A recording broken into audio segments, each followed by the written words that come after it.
at the end of the day, you have a job and a role in a business and a high performing team.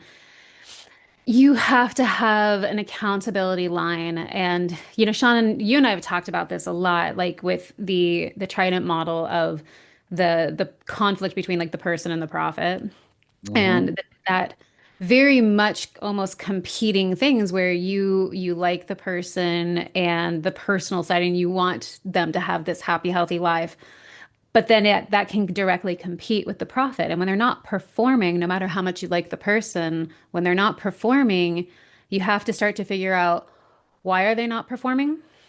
Is there something in my control to get them performing that I can address? Like redoing onboarding, investing in training, investing in coaching. Is there something in my control that can unstick the barrier?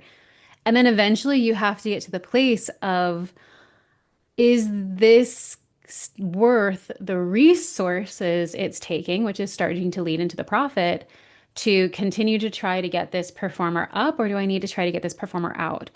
Um, I think back a few years ago, I had a salesperson, wasn't a bottom performer, but wasn't knocking it out of the park, was kind of remaining in that mediocrity kind of zone, right? And I was in that unsticking motion. I'm like, what is sticking him? What is sticking him, right? He's not doing bad. He's just not that high performer.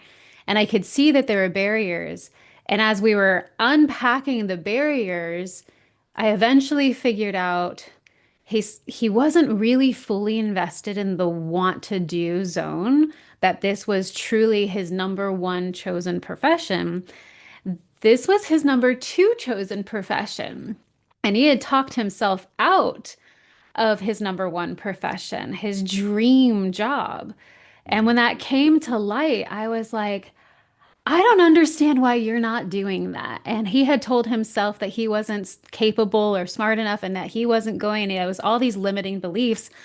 And he wasn't a bad performer. And I was willing to invest the resources into him to get him up.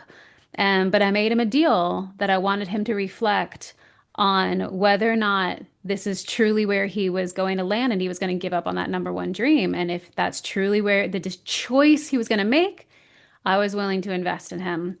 And you know what? He came back and he was like, "You're right. I shouldn't give up my dream." And I was like, "Okay."